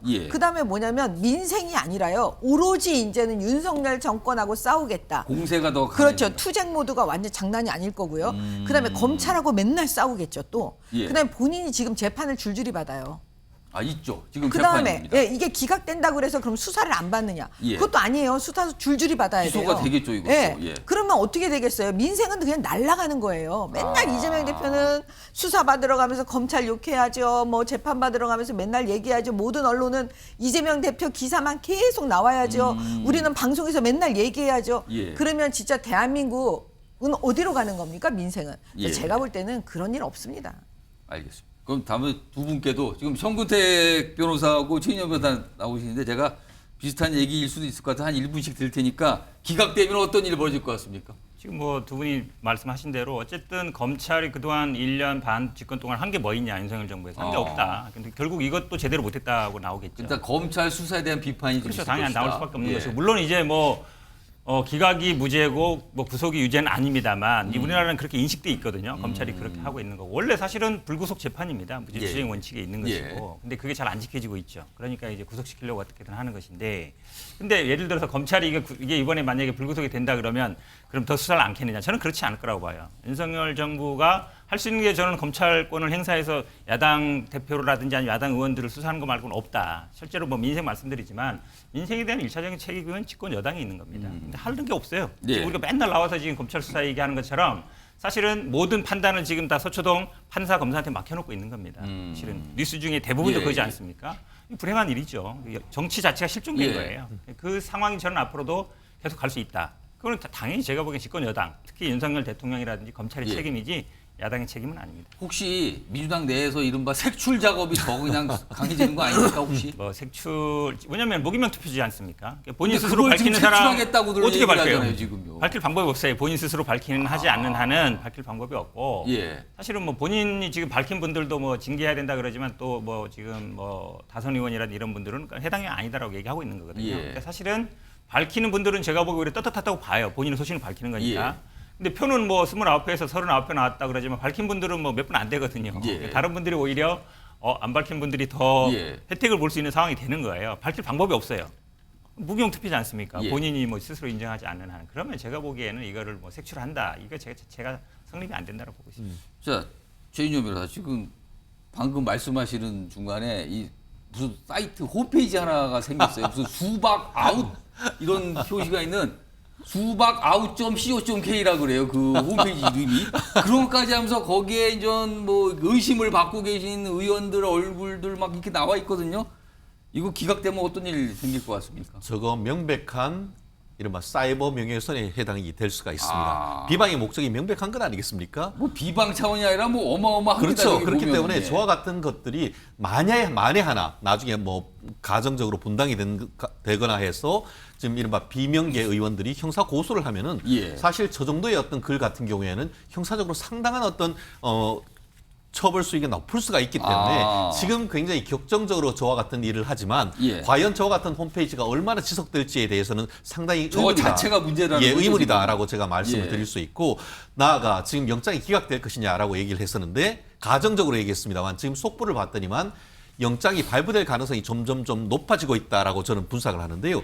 오늘 지금 오후에 수원지검 수사팀 같은 경우에는 지금까지는 이재명 대표가 어떻게 보면 이화영 평화부지사에 대해서 전혀 어떤 영향을 미치지 않았다라고 얘기를 하고 있습니다만 안보수 아태협의회 어떤 그 회장이 구속된 직후에 이재명 대표 측이 이화영 부지사 측을 회유했는 정상을 간접 증거를 지금 법원에 제출했다라는 좀 보도가 나오고 있습니다. 그렇기 때문에 물론 가정적으로 그럼에도 불구하고 구속이 기각될 수 있습니다.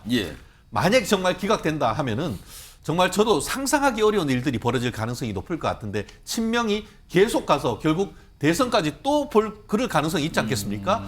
과연 그런 일이 벌어질 것인가? 저는 그럴 가능성은 거의 뭐 매우 낮다라고 예측합니다. 최인영 변호사께 마지막으로 추가 질문 드리면 혹시요 구속이든 기각이든 어떤 결과가 나올 거 아니에요? 근데 그 결과가 나왔을 때 오늘 이 영장 심사를 한 판사, 이 판사가 한쪽 진영으로부터 또 엄청난 비판, 비난, 뭐 이른바 신상털이 이렇게까지 가는 거 아닙니까 또요? 언론 보도를 봤더니만 그 해당 그 재판장에 대한 신변 보호 활동을 할 가능성이 있다라는 보도가 나온 걸로 지금 사실 봤습니다. 그런 거 걱정하시는 분 있어요. 그렇죠. 지금요. 실제로 그와 같은 부분에 대해서 저도 이제 판사들하고 얘기를 해보면 사석에서 얘기해 보면은 상당 부분 그런 부분이 심리적으로 위축된다는 것들을 얘기를 하고 호소를 합니다. 특히 가족들에 대한 어떤 염려를 상당히 하는 부분이 있는데 이게 기각이건 아니면은 그 인용이건 간에 이 부분에 대해서는 사법부를 존중하는 태도가 필요하다. 그렇기 때문에 만에 하나 어떤 일이 지금 벌어질 수도 모르는 상황. 특히 지금 보면 민주당에서 비명계에 대해서 정말 입에 담지 못할 그런 일들을 하고 일부는 구속된 상태입니다. 그렇기 때문에 사법 자원을 보호하기 위해서라도 경찰이 다른데 저런데 가서 있을 것이 아니고 재판부 판사에 대한 보호 철저하게 해야 된다고 봅니다. 잠깐 한마디 좀 하면요. 당연히 뭐 판사에 대한 공격은 안 되는 것이고 지금 안부수 얘기를 하셨길래 반박을 하면 이분이 어떤 분이냐면 전형적인 대북 브로커예요. 저도 뭐 수사 과정 봤기 때문에 지금 실제로 어떤 했냐면 쌍방울건에 그렇죠. 거기에 관련된 사람이죠. 거기에 이제 북한 왔다 갔다 하면서 이제 브로커 역할을 하는 사람인데 이분도 이제 경기도에서 이제 지원금을 받아가지고 북한에 돈을 줘야 되는데 그 돈을 실제로 안 주고 일부만 주고 돈 준 것처럼 영수증을 받아서 낸 사람이에요. 그걸로 또 재판받고 있고. 그러면 이제 지금 제3자 뇌물죄도 핵심이 북한에 돈을 줬다는 거잖아요. 지금 이제 영수증이 있다는 겁니다. 북한에서 받은. 그 영수증을 그럼 믿을 수 있느냐. 검증이 가능하냐. 돈을 받은 사람이 써주긴 써줬겠죠. 뭐라고. 도장 찍혀 있을 거예요. 그럼 만약에 이거 동의 못합니다 하면 어떻게 해요? 그 영수증 써준 사람 불러야 되거든요. 그게 안 되는 상황이에요. 그리고 이화영 부지사 공소장이나 김성태 공소장에 보면 돈 준 날짜, 시기, 방법이 다 달라요. 금액도 다르고. 그러니까 사실은 이 안부수 얘기를 근거로 해서 뭘 한다는 예. 건 제가 보기엔 자체가 말이 안 돼요. 알겠습니다. 지금 이건 뭐 내용 측면인데요. 오늘 판사가 그런 것까지 설명을 듣고 판단하고 그런 걸 모두 감안해서 뭔가 둘 중에 하나를 결정하겠죠. 아마 오래 걸릴 것 같다는 얘기가 자꾸 나옵니다. 아무리 늦어도요. 내일 이 시간 정치화에 대해서는 전해드릴 수 있습니다. 아무리 늦어도요. 기다려 보도록 하겠습니다. 자, 이 정도로 이재명 대표 오늘 심사받는 내용 좀 정리하고요. 다음 이슈, 오늘 민주당에서 또 다른 일도 있었거든요. 그 내용은 키워드로 확인해 보겠습니다. 키워드가 왜 비공개일까입니다. 왜 비공개? 오늘 민주당이 원내대표를 뽑았는데요. 지금 3명의 후보가 출마해서 1명이 결정됐죠? 마침 또 가운데 계신 분이 됐네요. 또 사진 속에. 자, 그럼요. 오늘 원내대표 요 선출 결과 발표 내용 그리고 새 원내대표의 소감 발표도 있었습니다. 들어보겠습니다. 이제는 하나의 원팀입니다. 제가 꼭 우리 민주당이 하나의 팀이 돼서 이재명 대표와 함께 내년 총선에서 승리할 수 있는 그런 힘을, 동력을 만들어내겠습니다. 말씀드린 대로 결정 과정에서는 원칙과 기준을 갖고 민주성과 다양성의 바탕에서 결정하고 과정은 투명하고 공정하게 그리고 유능하게 관리해내겠습니다. 그리고 그에 대한 책임은 제가 제일 먼저 지겠습니다. 자, 홍익표 의원이 새 원내대표로 뽑혔습니다. 홍익표 의원은 뭐 통상 뭐 범친명 이렇게 뭐 표현이 되기도 해요. 정치적으로 기사에서도 그렇게 다뤄지고 하는데 이런 가운데요. 오늘 새 원내대표도 과임사지만 오늘 사실은 뽑는 과정이 공개가 안 됐어요, 언론에. 그러니까 민주당 관계자, 민주당 의원들만 계신 상태에서 이게 뽑혔거든요. 그와 관련해서 뭔가 설명이 좀 있었습니다. 들어보겠습니다. 오늘 후보들 간의 합의문은 공보국을 통해서 필요한 기자분들께는 안내를 해드리도록 하겠습니다. 이후 회의는 비공개로 전환을 하고요. 이후에 저희 투표 결과가 나올 때 다시 회의를 공개로 전환하도록 하겠습니다. 전재수 의원님, 오늘 이 새 원내대표 뽑는데 계셨죠? 네, 그렇습니다. 참여하셨죠? 근데요, 일단 사실은 통상적으로 이 후보들이 정견 발표하고 호소하고 여러 가지 얘기도 끝나고 이런 건데 오늘은 다 공개가 안 됐습니다. 비공개. 그러니까 기사를 보고 다 나가라 그랬어요. 이거 왜 이렇게 된 겁니까? 그러니까 제가 지금 재선 의원인데 그동안 이제 원내대표 선거를 여러 차례 했습니다. 그렇죠. 임기가 1년이니까 이번이 한 7번째. 매년 뽑아야 돼요. 매년. 그렇습니다. 근데 그중에서 비공개로 그 원내대표 선거를 한 것은 이번이 처음입니다. 그만큼 이례적이라는 거죠? 굉장히 이례적이죠. 왜 그런 겁니까?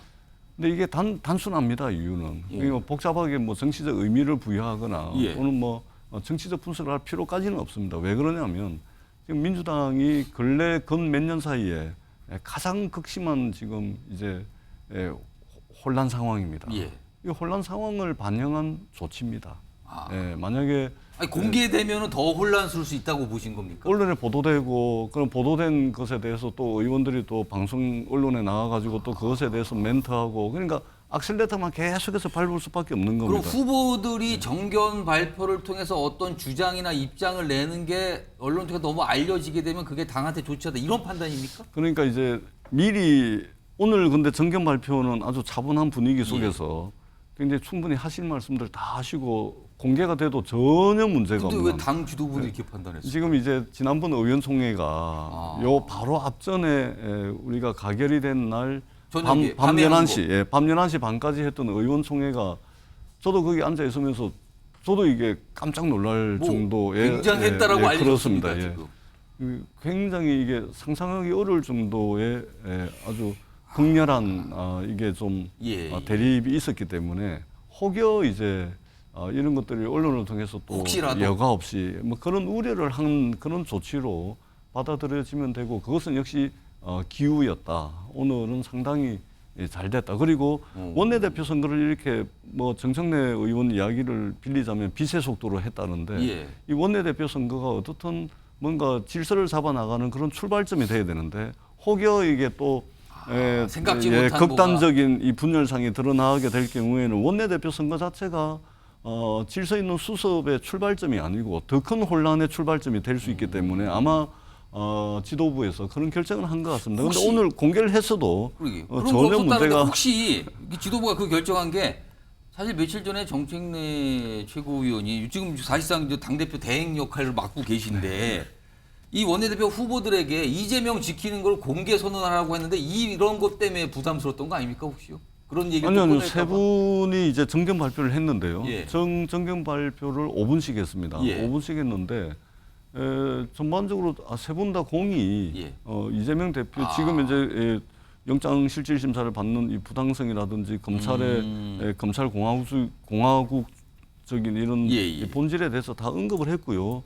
당 대표를 중심으로 내년 총선 반드시 승리하겠다라는 것이 공통의 메시지였습니다. 그렇기 때문에 뭐 공개해도 될 걸 그랬다는 거네요. 그러니까 오늘 이제 분위기를 보면 공개해도 뭐 아무 문제가 없는 오히려 공개하는 것이 더 낫지 않았을까라는 생각이 듭니다. 그리고 오늘 참여하신 민주당 의원분들이 70명 정도밖에 안 됐다면서요. 그러면 아닙니다. 몇 명이 참여했습니까? 한 10분 정도 빠진 것 같아요. 아니 한 전체 우리가 168명이잖아요. 그런데 이재명 대표면 167입니다. 근데 몇 분 정도 거의 다 했습니다. 거의 다 오셨어요? 예, 거의 다 오셨습니다. 예. 그러니까 70명이니까 지금 언론 보도에 생각보다 100명 미만으로 참여했다 이런 얘기가 나오는 거 아닙니까? 그거는 완전 오버입니다. 그거 아닙니까? 그거는? 아니 제가 눈으로만 확인을 해도 훨씬 120~30명 왜냐하면 이상이죠. 보도가 지금 나 방금 한두 시간 전에 나온 70명은 완전 오버입니다. 100명이 안 된다는 보도가 나오는데 그건 아닙니까? 예를 들면 저 같은 경우는 예. 투표를 한 번 했잖아요. 예. 그래서 과반 득표자가 없어가지고 결선 투표를 그렇습니다. 했습니다. 결선을 갔습니다. 그럼 결선 투표를 하게 되면 그 투표 한 번만 하면은 선거는 끝나는 겁니다. 예. 또 다른 투표가 없기 때문에 예. 투표를 하고 먼저 나가는 사람들 많습니다. 그렇기 때문에 끝까지 남은 사람이 그러니까 이제 홍익표 의원이 원내대표 당선되고 난 뒤에 중간에 하고 나가신 이제 분들 당선 소감 발표할 때 언론에 공개가 되니까 앉아 있는 의원들이 한 70명 된 것이겠죠. 지금 좀 투표를 하고 제가 간 지금 방금 말씀하신 자막으로 좀 처리를 했습니다. 예, 왜냐하면 저 완전 그렇게 알고 오버입니다. 계신 분도 계시더라고요. 그러니까 이거는 바로 잡도록 하겠습니다. 당선 소감을 들은 사람이 70명이겠죠. 알겠습니다. 예. 마지막까지 지키신 거니까 투표하고 나가신 분이 굉장히 많이 있었다는 거네요. 그거 있을 수가 없는 일입니다. 알겠습니다. 일단 이런 모습들이 오늘 관심을 좀 끌었고요. 사실은 오늘 3명의 후보가 경쟁을 벌였고요. 홍익표 의원이 최종 원내대표로 당선이 됐는데 사실은 그동안 짧은 기간이지만 김민석 의원이 굉장히 강경한 입장을 내면서 그리고 다른 후보에게 제안까지 하면서 근데 목소리를 높였거든요. 근데요. 안 됐습니다. 일단 오늘 오전 김민석 의원의 목소리 들어보겠습니다. 이번 원내대표 선거는 현재 이재명 당대표 중심 체제를 지킬 원내대표를 선택하는 것이지 이재명 당대표를 대체할 원내대표를 선택하는 것이 아니다 하는 말씀을 드립니다. 어떠한 경우건 이번 총선을 앞두고 비대위는 없다라는 것을 공동으로 천명하기를 제안드립니다. 김의겸 정책위원 가장 강경한 입장을 낸 걸로 알려졌어요. 김민석 의원이. 근데 1차 탈락을 했다고 알려졌어요. 이거 무슨 상황으로 보이십니까? 그 이제 국회의원들은 서로에 대해서 다 알잖아요. 예. 솔직히 속속들이 압니다. 예. 근데 그 김민석 의원은 사실은 친명이라고 하기보다는 친추라고 할 수가 있죠. 추미애. 추미애 전 장관 얘기입니까? 네, 왜냐하면 추미애 대표 시절에 김민석 의원이 복당한 걸로 제가 알고 있어요. 민주당에. 그래서 지금 기억나는 게 좀 있거든요. 뭐냐면 추미애 전 장관이 법무부 장관 시절에 뭐라고까지 얘기를 했냐면 국민이 원하는 시대 정신은 윤석열 스타일이 아닌 추미애 스타일이다. 그러니까 그게 무슨 말이냐면 추미애 장관하고 윤석열 당시 총장께서 이제 이렇게 좀 맞상대하는 것처럼 했을 때 이렇게 막 그 응원을 했던 사람이에요. 김민석 의원이. 네, 김민석 의원이. 뭐 국민들이 원하는 거는 그러니까 윤석열 스타일이 아니고 추미애 스타일이다. 이렇게. 최근에는 굉장히 이재명 대표를 위한 강경 발언을 했거든요. 아니 추미애 전 장관이 이재명 대표 편인가요, 아닌가요? 친명이라고 할 수 있잖아요. 그러니까 똑같은 입장인 거죠. 같이 입장이 됐다. 그러니까 거의 그 추미애 전 장관하고 한 몸이라고 보여지니까. 근데 왜 1차 탈락을 했습니까? 그러니까 이제 국회의원들은 속속들이 다 알잖아요. 김민석 의원의 과거에 대해서 잘 아니까 그 친명이 아니다. 언제든지 바뀔 수 있다. 뭐 이렇게 생각하니까 신뢰하지 않는 게 아닌가. 제 생각이 듭니다. 일단 뭐 추정은 그게 돼서 여튼 많은 분들이 1차 탈락 김민석 이러면서 나 약간 이렇게 깜짝 놀라신 분도 있더라고요. 그걸 보시면서. 정무택 변호사. 네. 홍익표 의원 얘기인데요. 벌써 이게 나오더라고요, 이 얘기가. 홍익표 의원이 지난 대선 때 이낙연 후보 캠프에 정책총괄본부장, 그러니까 이낙연 캠프에서 중직을 맡았다. 이 얘기가 벌써 꺼내져요. 이른바 이 민주당의 강성 지지층들이 벌써 그 얘기를 꺼내고 있거든요. 혹시 이른바 이 강성 지지층들이 홍익표 원내대표 비토하는 거 아닙니까? 또 이러다가?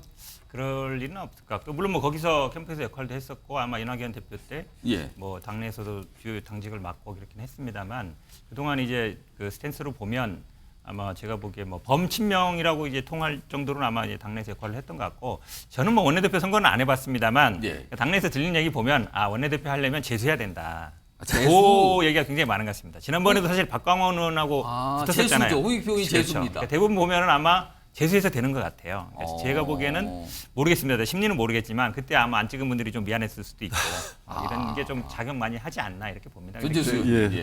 제가 한 말씀 덧붙이자면, 그러니까 세 분이 다 훌륭하신 분이고 역량이 있는 분입니다. 누가 되더라도 이 국면을 헤쳐나갈 수 있는 충분한 리더십을 가지고 있다고 평가를 다 받고 있습니다. 그런데 특히 홍익표 의원으로 이제 최종 결정이 나온 것은 한 1년 전에 홍익표 의원이 지역구가 서울 성동구거든요. 서울 성동구가 민주당에 있어서는 밭이 좋은 밭입니다. 그 성동구 중구 가서 성동 중구 가불로 돼 있죠? 그렇습니다. 성동구 중성동구인데 한 1년 전에 거기서 삼선을 하고 난 뒤에 나는 희생과 헌신을 하겠다.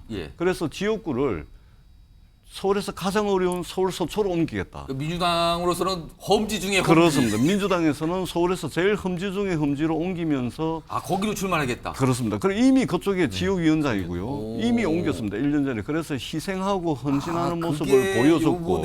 좀 호소가 됐다는 그렇습니다. 겁니까? 그리고 그것을 직접 언급은 안 했는데 정견 발표할 때 희생하고 헌신할 일이 있으면은 제가 제일 먼저 하겠다. 라고 이제 이게 가장 강력한 메시지였는데 이것이 험지로 이제 지역구를 옮기면서 이게 이제 오버랩이 되면서 의원들에게 가장 강력하게 아마 어필이 된 결과다. 그리고 지금 민주당에게 가장 중요한 것이 희생과 헌신이거든요. 그런 측면에서 아마 의원들의 선택을 받은 것이 아닌가 저는 이제 그렇게 평가를 합니다. 다음 준비된 영상 이게 며칠 된 건데요. 이거는 정무택 변호사하고 전재수 의원님께 그냥 짧게 의견만 좀 들어보겠습니다. 이게 어떤 뇌관처럼 지금 민주당에 남아있는 게 아닌가라고 말씀하신 분들이 꽤 됩니다. 그 영상 확인해 보겠습니다.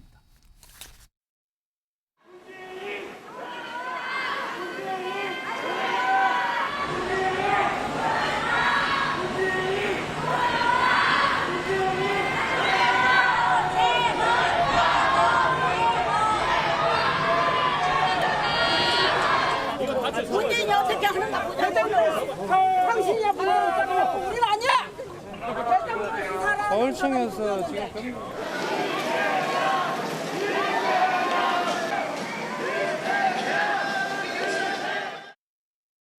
먼저 정무택 변호사. 이재명 대표를 지지하시는 분과 민주당 내 문재인 전 대통령을 지지하는 분들이 사실은 굉장히 뭐랄까요? 밖에서 보기에 적대 관계라고까지 보시는 분도 있어요. 이거 잘 되겠습니까? 두 관계가? 적대 관계는 아닌데, 근데 저도 이제 서명운동 받아봤다 그랬잖아요. 한 3,200명 정도 받았는데 보면 문재인 대통령을 탓하는 원망하는 분들이 되게 많아요. 민주당 지지자들. 근데 어떻게 같이 갈 수 있습니까 지금? 아니 당연히 같이 갈 수밖에 없죠. 갈 수밖에 없는데, 근데 어쨌든 그러니까 윤석열 대통령이라든지 윤석열 현재 검찰총장 임명하고 그 다음에 이런 조국 장관이라든지 추미애 장관. 그거에 대한 또 책임론까지 요구하시는. 그 다음에 이제 전국민 재난지원금이라든지 여러 가지 문제들에 대해서 사실 어찌 보면 결정적인 순간에 많이 판단 미스를 한 게 아닌가. 라고 얘기하는 분들이 굉장히 많습니다. 그러니까 저도 일정 부분 그런 부분 없지 않다고 봐요. 사실은 굉장히 여론도 좋고 이러기 때문에 정권 재창출이 실패한 것이고 하필이면 검찰총장으로 임명하신 분이 된 거잖아요. 그런 부분은 근데 저는 냉정한 평가가 필요하다라고 봅니다. 왜 그러냐면 지금은 어찌 보면 당내에서 그건 굳이 우리가 얘기해야 되냐?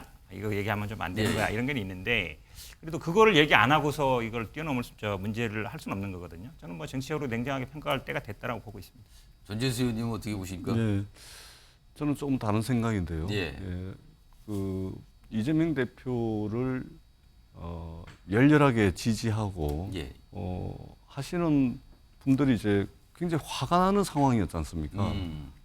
굉장히 단식을 하고 있고 그런 상황에 윤석열 정부의 검찰은 2년 넘게 정말로 탈탈 털듯이 털고 있는 그런 극단적인 상황에서 이재명 대표 지지자분들이 화가 나가지고 저는 순간적으로 저랬다 봅니다. 그렇기 때문에 노무현 대통령을 지지했던 분들이 문재인 대통령을 지지했고 문재인 대통령을 지지했던 분들이 지금 여전히 이재명 대표를 지지하고 있습니다. 그리고 이 부분에 대해서 특별히 이재명 대표께서 단식 중에 당의 공식 대변인을 통해서 입장문을 냈습니다. 자제하라는 입장을 자제하라는 것이 아니고 이것은 잘못된 행위다. 잘못된 행위고 이렇게 해서는 안 된다라는 명쾌한 당대표의 입장이 당의 대변인을 통해서 이미 나갔습니다. 그렇기 때문에 이 부분에 대한 입장은 이미 당의 입장으로 정리가 된 바가 있다라는 말씀을 드리겠습니다. 자, 요 사안에 대해서 지금 정우택 변호사하고 전재 선생님이 살짝 약간 좀 다른 입장을 내셨어요. 살짝의 긴장이 흐르는 것 같은데 아무튼 알겠습니다. 지금 민주당 상황이 그래요. 지금 약간 이거 좀 지켜봐야 되고요. 자, 지금까지 이재명 대표, 그다음에 민주당의 새 원내대표, 민주당 상황까지 쭉 길게 좀 짚어봤습니다. 다음 주제는요. 내용을 좀 바꿔보겠습니다. 키워드 보시죠. 박근혜 전 대통령이 배경의 사진이 있는데 서운하다고 돼 있어요. 서운해가 키워드입니다. 서운하다. 박근혜 전 대통령이 최근에 인터뷰를 했어요. 언론 인터뷰. 그리고 그 내용 중에서 핵심이 영상으로도 남아 있습니다. 정치와이드가 그 영상을 좀 준비했는데 우선 박근혜 전 대통령이 등장하는 첫 번째 인터뷰 영상이 있습니다. 보시죠. 먼저 주변을 잘 살피지 못해서 맡겨주신 직분을 끝까지 해내지 못하고 많은 실망과 걱정을 드렸던 점에 대해서는 다시 한번 진심으로 송구하다는 말씀을 드립니다. K 스포츠재단 또 미르재단 이사진을 최 원장으로부터 추천받은 것은 사실이지만 검증을 거쳤고 그게 크게 문제가 될 거라고는 생각지 못했습니다. 하지만 이 모든 게 주변을 제대로 관리하지 못한 제 불찰이라 정말 국민 여러분께 진심으로 사과의 말씀을 드립니다. 자, 내용 좀 정리해보죠. 화면 좀 보겠습니다. 일단 사과, 그리고 어떤 뭐 책임도 꺼냈죠. 주변을 잘 살피지 못했다. 실망, 걱정 들어 진심으로 송구하다. 일단 뭔가 사과하는 입장을 냈어요. 다음 보겠습니다. 그리고 또 이른바 공천파동 얘기도 꺼내요. 유승민 의원 공천 주지 말라고 한 적이 없다. 근데 본인이 유 의원을 마땅치 않게 참모들이 뭐 생각하는 걸 그런 거를 알고 있었기 때문에 결과적으로 그렇게 됐다. 근데 본인 재책임이다. 책임 얘기를 꺼내는 겁니다. 요 얘기예요.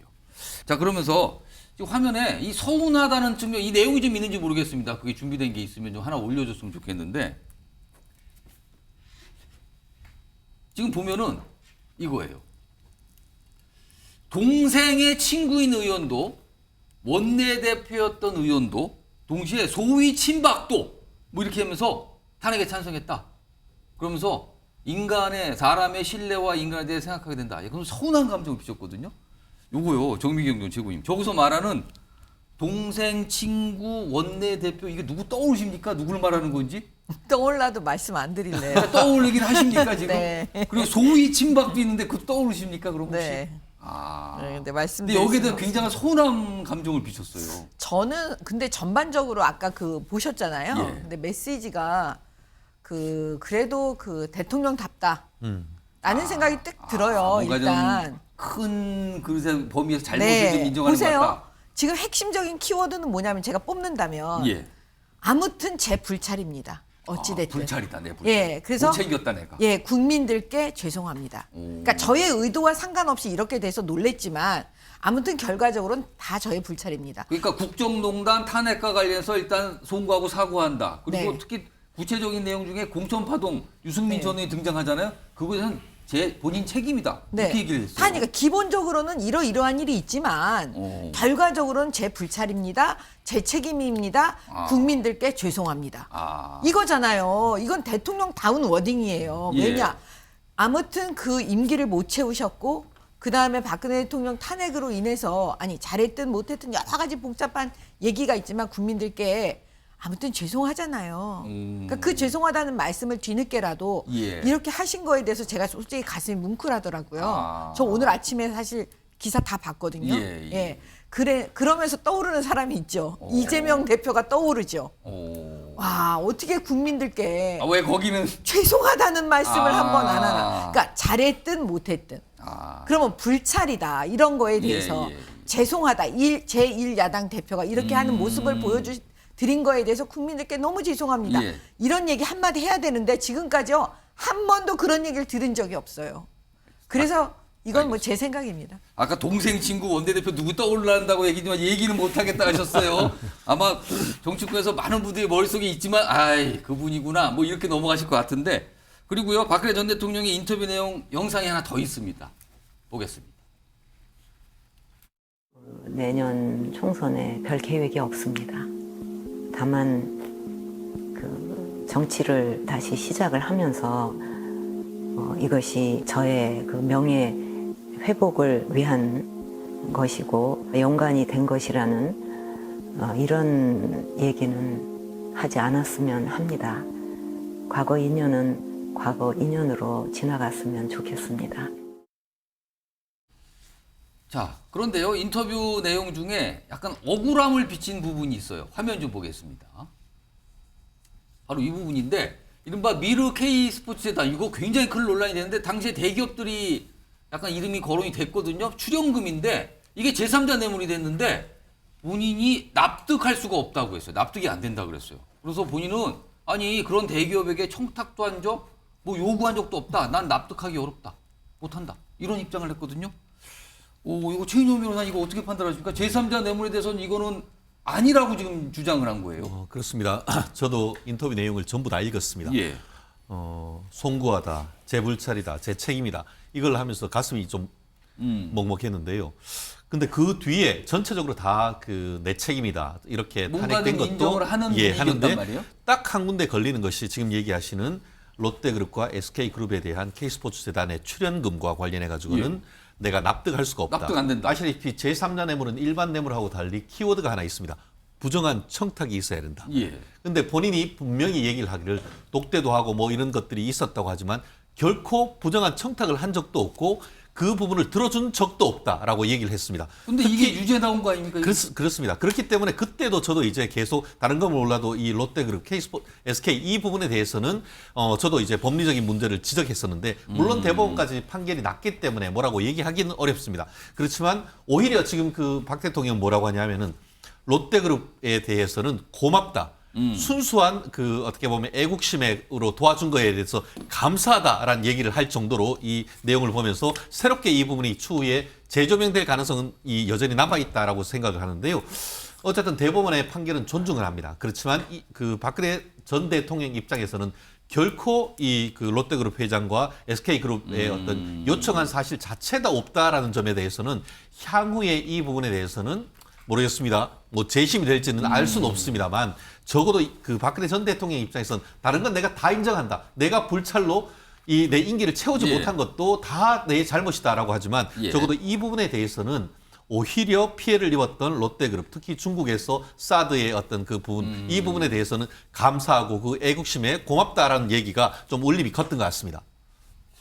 정구택 변호사는 이거 제3자 뇌물 납득 못하겠다. 이거 어떻게 보십니까? 대법원 확정 판결 났기 때문에 뭐 이걸 다시 얘기할 필요 없는데 우리가 국정농단 사건 때 이 얘기 정말 많이 했습니다. 한마디 얘기하면 안종범 수석의 수첩에서 나온 거 아닙니까? 결국 현안, 롯데 현안이 뭐였냐면 이제 지금 롯데 새로 지은 그 잠실에 면세점 넣는 거. 이게 사실은 그때 그래서 돈을 70억이나 출연했거든요. 그럼 이제 왜 이걸 했느냐 이 부분 따졌던 거고 SK도 마찬가지입니다. 그 당시에 뭐 동생의 가석방이라든지 뭐 다른 사업들이 현안이 있었다. 이게 어찌 보면 안종범 수첩에서 나오면서 이게 결국은 제3자 뇌물로 간 거거든요. 근데 그거를 이제 어쨌든 친박이나 이쪽에서는 10원 한 푼 안 받았다 그러는데 제가 보기에는 이제 대법원 확정 판결까지 됐는데 이거를 뭐 본인의 의견, 그러니까 법리를 이해 못할 수는 있어요. 내가 직접 청탁 받은 것도 아니고 경제수석 통해서 받은 거고 내가 돈 받은 것도 아니기 때문에 이게 왜 제3자 뇌물이냐라고 할 수 있지만 그걸 굳이 지금 얘기할 필요가 있나 이런 생각이 듭니다. 요거 마지막으로 전재수 의원님, 지금 이 시점에 박근혜 전 대통령이 왜 인터뷰를 했을까요? 추석 명절이잖아요. 추석 때문에? 예, 뭐 추석 연휴를 앞둬서? 제가 볼 때는 이제 박근혜 대통령을 지지하시는 분이든 또는 뭐 비판적이든 분이든 간에 되게 이제 상당히 평온해 보입니다. 그리고 전직 대통령으로서 메시지는 상당히 간결하고 또 재불찰, 재책임 이런 거 보니까 아주 평온해 보이고요. 문재인 대통령을 지지하든 안 하든 박근혜 대통령을 지지하든 안 하든 이제는 대한민국 정도 되는 나라라면 이제 모범적인 전직 대통령으로서의 롤모델 하나쯤은 있어야 됩니다. 그런 차원에서 박근혜 대통령이든 문재인 대통령이든 또는 뭐 이분들이 전직 대통령의 아주 모범적인 국민들로부터 박수받는 그런 롤모델을 좀 만드는데 좀 진력을 했으면 좋겠다라는 생각을 해봅니다. 알겠습니다. 지금 뭐 인터뷰가 다 공개가 됐기 때문에 여러 가지 평가가 있을 것 같아요. 자, 다음 마지막 주제인데요. 일단 그것도 키워드가 있는데 뭐 짧게 확인해 보겠습니다. 보시죠. 키워드가 총동원이요. 이게 선거 관련된 것 같은데요. 아무래도요. 지금 이 서울 강서구청장 선거인데 국민의힘에서 뭐 의원들 전체에게 어떤 지시도 내리고 막 이런 게 있어요. 일단 김기현 국민의힘 대표의 최근 모습부터 좀 확인해 보겠습니다.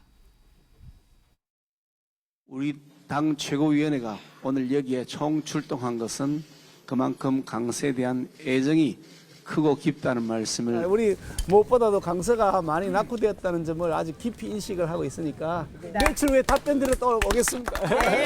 우리 상생할 수 있는 전통시장 만들도록 더 예산이나 정책적 반영을 해야 되겠다 그런 생각을 합니다. 김태우 민주당 국민의힘 민주당 강서의 폭풍 발전을 집권 여당 국민의힘이 김태우와 함께 만들어 나가겠습니다.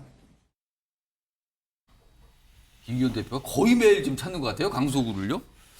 자, 그런데 그만큼 이 선거가 중요하다 이렇게 인식하는 것 같은데요. 이거에 대한 어떤 전망을 내놓은 목소리도 있고요. 그리고 민주당도 지금 후보 정해서 활발히 움직이고 있거든요. 그 모습까지 좀 쭉 이어서 확인해 보겠습니다. 그리고 저는 강서구청장 선거 결과 나오면 거기에 따라서 책임을 져야 된다고 생각합니다. 당 지도부뿐만 아니라 그리고 지금 뭐 수도권 위기로는 가짜다라고 주장하는 사람들은 그 당의 그 중요한 그 지도부에서 물러나야 된다고 생각합니다. 선거 아직 시작도 안 했는데 가능성 그런 얘기하는 거는 저 김치 국물 마시는 얘기 나오는 얘기고요.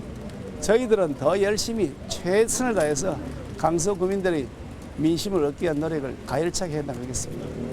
뭐 시장님이 말씀하시길 일일이 제가 답변해야 될 필요가 없는 것 같습니다. 저희들은 열심히 해서 강서 구민들의 민심을 얻기 위한 노력을 계속해 나갈 것입니다.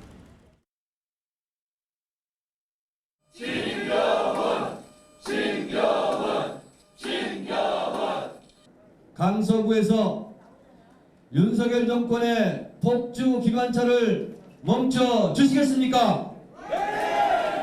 강서구청장 보궐선거는 윤석열 정권을 심판하는 기회가 아니겠습니까, 여러분? 진동을 보고다가 강서를 더욱 안전하고 약자를 사랑하는 그런 고향으로 만든 사람이라고 저는. 양쪽 정당에서 다 그냥 최선을 다하는 것 같아요. 근데 화면 좀 보겠습니다. 지지율 결과가 최근에 나왔는데 민주당 후보가 조금 앞서는 이런 결과가 나왔어요. 44.6 대 37.0 이렇게 좀 앞서는 모습이거든요. 물론 아직은 뭐 여론조사가 더 있어야 되겠지만 일단 이런 모습이 일단 나왔어요. 최근에. 그래서 그럴까요? 다음 좀 보겠습니다. 국민의힘에서 총동원령입니다. 이쯤 되면요. 여기 보면 의원 총동원령인데 이 강서구의 국회의원들 보고 국민의힘 국회의원들 보고 최소 3번 이상은 찾아가라. 거기 가서 도와줘라. 그리고 지금 안철수, 나경원, 권영세 등등등 다 출동입니다. 지금요. 정민경 정치위원. 지금 민주당이 위기잖아요. 근데도 지지율 결과가 저렇게 나오고 총동원령까지 해야 될 정도로 지금 뭔가 좀 급합니까? 지금 국민의힘이? 아니 그 강서구의 그 특성을 잘 모르셔서 그래요. 강서구의 국회의원이 3분이에요. 예. 근데 다 민주당이에요. 그러니까 원래 기본적으로 국민의힘이 불리한 곳. 불리한 곳이에요. 근데 전직은 구청장은 국민의힘이었잖아요. 그때 당시에 이제 윤석열 대통령 당선되고 난 첫 번째 치르는 그 지방선거이지 않았습니까? 예. 그러니까 그때는 이제 막 분위기상으로 그때 좀 다른 예외적이었고 좀 예외적인 거였죠. 지금이 사실. 정상이다. 예, 그때는 거의 기적 같은 일이었죠, 사실은. 근데 이제 제가 봤을 때는요, 전 좀 놀랬던 게 지금 여론조사로 보면은 그렇게 나쁘지 않다고 봐요. 저 정도도? 네, 저 정도에 대해서 저희는 안심이다. 일단 이런 생각이 좀 들어요. 저 정도 낮지만 괜찮은 것 같다. 왜냐하면 지금 이번에 강서구청장이 되는 분은요. 예. 지금 김태우냐 아니냐 진교훈이냐 아니냐 이런 사람의 문제가 아니고요. 제가 볼 때는 앞으로 강서구청에 과연 윤석열 이 정권에서 얼마나 많은 그 기여를 해줄 것이냐. 알겠습니다. 저는 그 공약에 달려 있다고 봅니다. 전재수 님 한 50초 남았는데요. 민주당은 지금 강서구청 관련해서 야권 단일화 이게 핵심입니까? 지금 그 추진하는 겁니까 또? 야권 후보 단일화?